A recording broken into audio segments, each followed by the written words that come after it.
told you once, we told you twice. You didn't listen to our advice, now you know.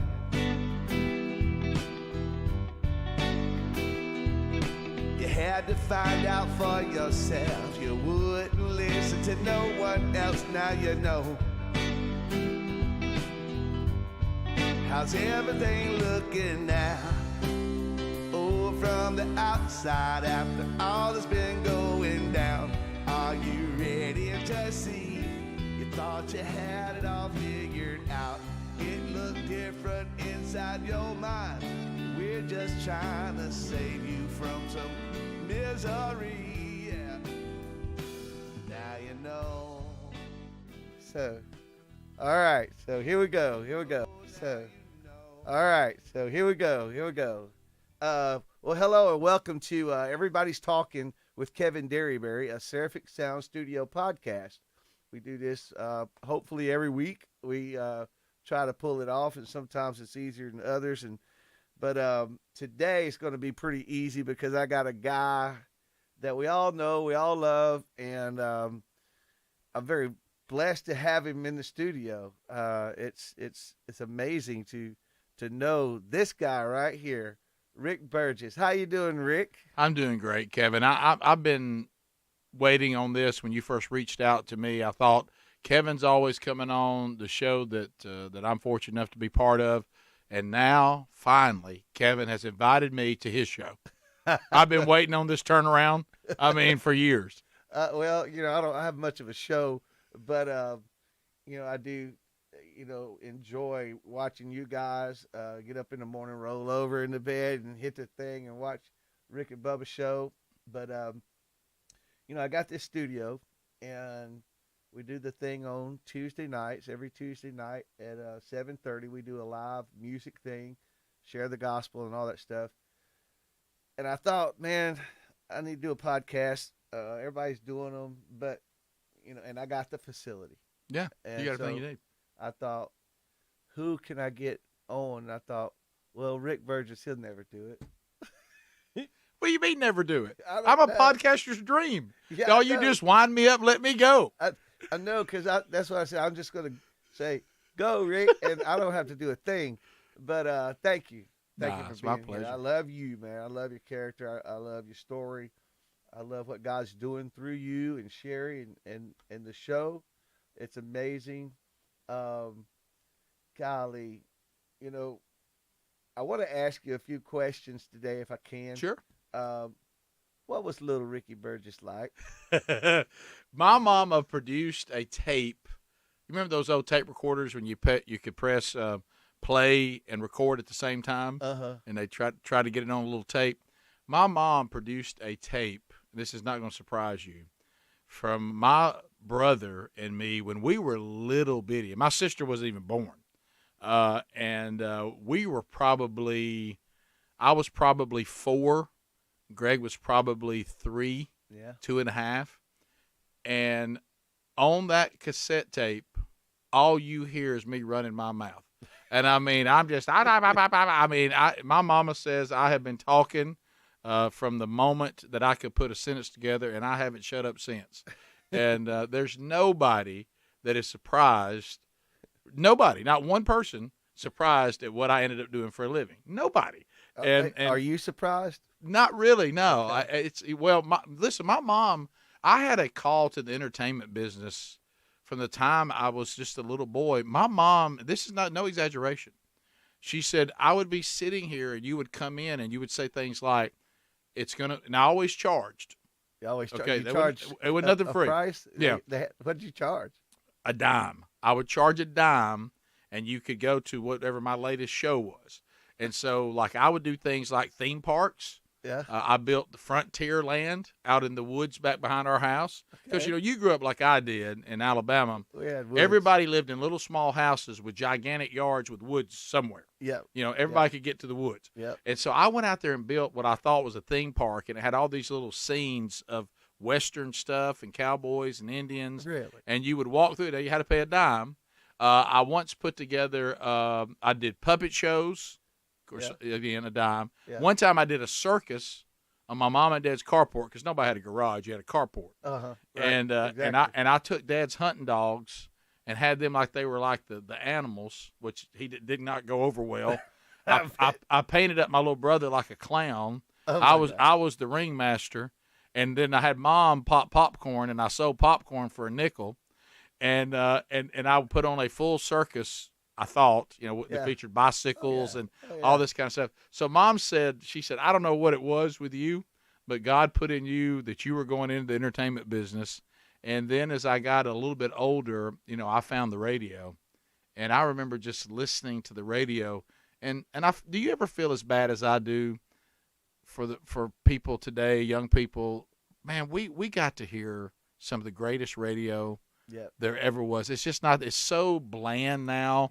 Bless their hearts, the announcers, DJs, and I'm gonna use that term loosely. They only get to read a few cards. Man, when we were growing up, this. You're listening to Larry Lee Love in the nighttime, and he had his own show, and he did it his own way, and he played the songs you wanted to hear. But you also knew him, and there was this connection in radio that I never really experienced. Because you may not think you know the guy on TV. It's almost like that's too distant. Right. But you think you know the guy on the radio. Yeah. You think that's your friend. Yeah. And all those shows had their own personality.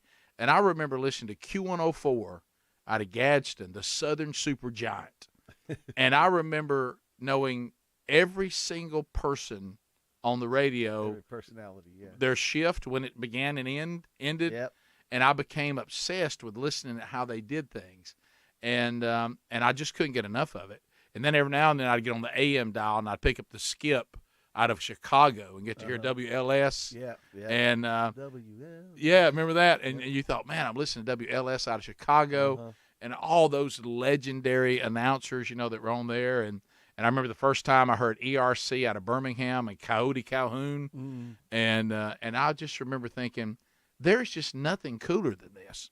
Yeah. And I was drawn to it. And then that same tape recorder that I told you about, I took a plastic baseball bat, and I took my dad's electrical tape, and I taped the microphone to that bat.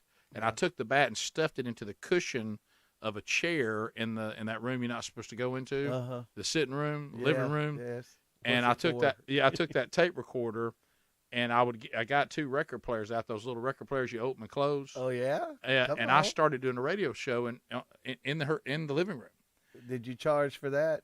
Well, I didn't charge for that. I just had advertisers. Yeah. That's where I made my money on that. No, I didn't. I Did could you record it? though? Yeah. I mean, Yeah. And I don't know where those tapes are. Wouldn't it be awesome? If we could find it. But so yeah, I have. As a little boy, I was a lot like you were. Well, I played in the woods. We didn't stay inside, and I fell in love with the entertainment business. We played every sport there ever was. Yeah. We made up versions of sports. All the neighborhood boys came over, and one day we might play basketball, baseball, and football all in the same day. Yeah. And then you'd make up versions of it that were your own. And I can honestly say that the things that I realized I didn't have when I was a little boy, I don't think I miss them or I don't care. Yeah. Because I think the things I did have were greater than some of the things that my kids were able to get to do because of, just I didn't know my parents didn't have any money. I didn't have any idea. Right. You probably didn't either. I didn't feel like I was poor. Yeah, I mean, every time my mom wanted to take me get new clothes, I didn't want to go. Right. I mean, I was happy with what I had on. Right. I didn't want to go try on pants and shirts. Yeah. I mean, my goodness, that was like torture. Yeah. Do you remember too thinking that your parents, used to think these things like, yeah, my mama would make toast and she would put like little pieces of ham and gravy on top of it. I didn't realize that was poor folks' food. I thought salmon croquets again and macaroni and cheese. Stuff is good. Yeah. We got little weenies cut up with kraut. I know. I mean, I thought all that was the greatest thing in the world. I didn't know that's all we could afford.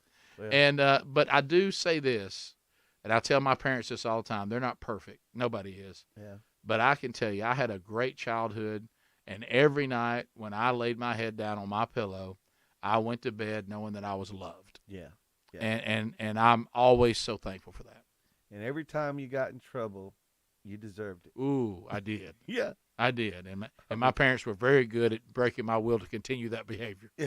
Well, it took a lot, I guarantee. It did. And I'm sure, because we were radical, we were rebels, Yeah. we were, we had a mind of our own, and we wanted to test every boundary. Oh yeah. Yeah, Yeah. I know.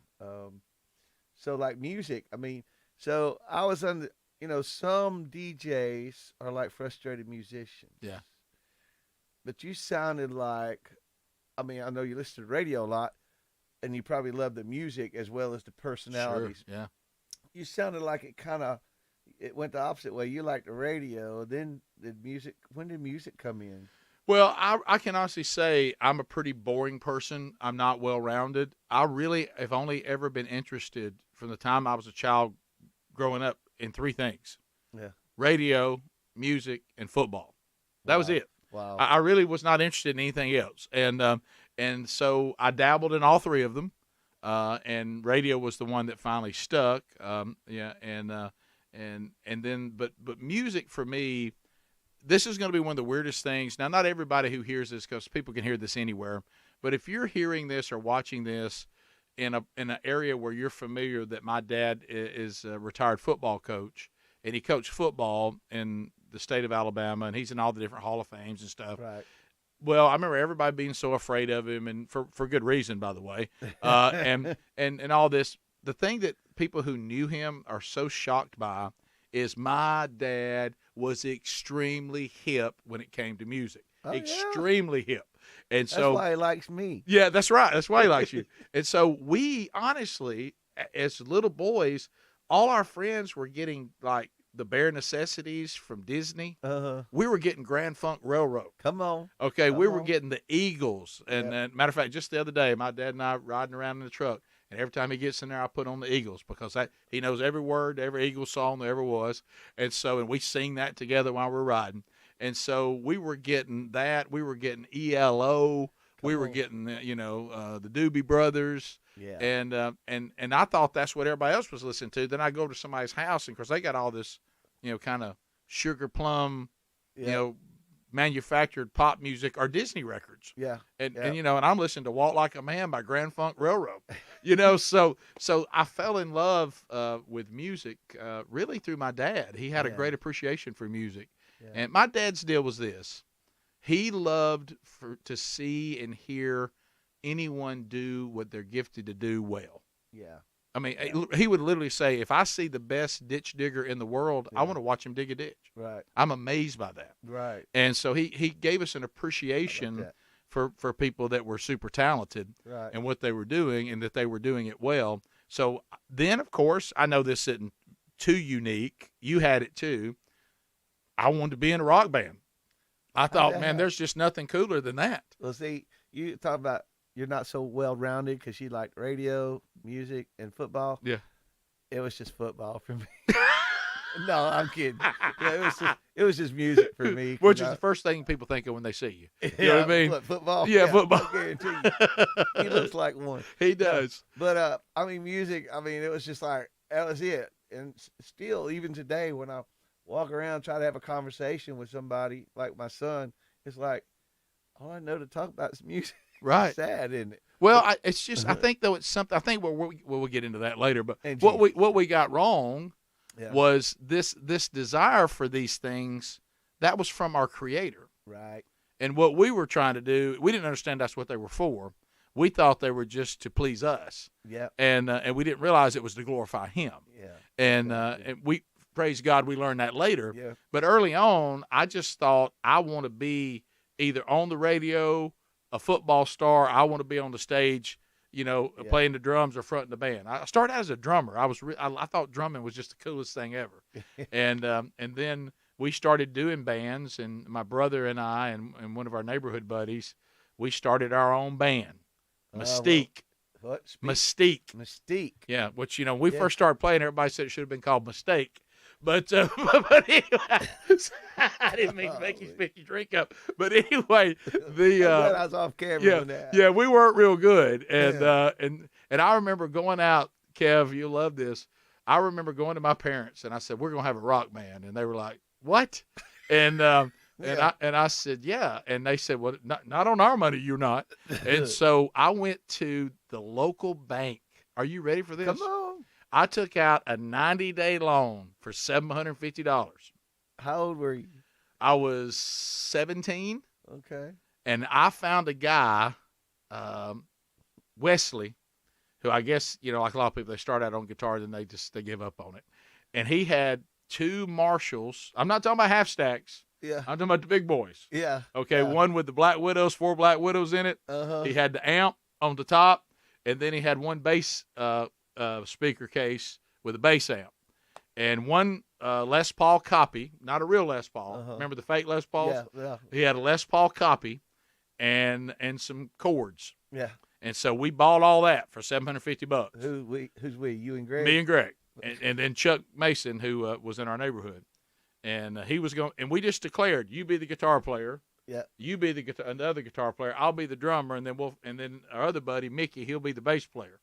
And we didn't have keyboards at that time, sorry, but we did develop it. But we got it going forward. I understand. And then I wanted a drum set, but wasn't nobody gonna buy me a drum set. That's Yeah. when I started saying, "What's up with Santa? No drum set."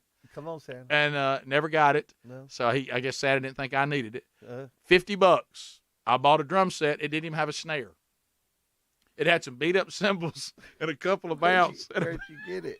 Just from another guy I found out had a drum set. All right. But I needed a snare, so then I went and bought a snare from somebody else. Awesome. Now, none of us know how to play. Don't miss that. All right, hang on. Yeah, We're yeah. going to take a break. Yeah, none of us know how to play. All right, remember, hold that thought. We'll be right back with Rick Burgess, my special guest here on Seraphic Sound Studio Live Podcast. Everybody's talking with Kevin Derryberry.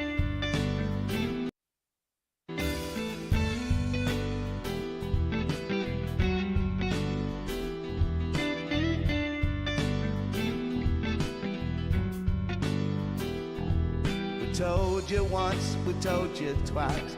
You didn't listen to our advice, now you know.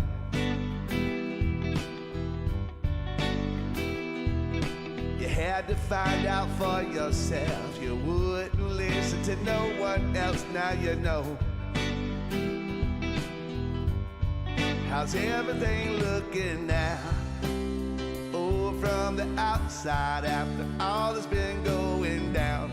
Are you ready to see? You thought you had it all figured out. It looked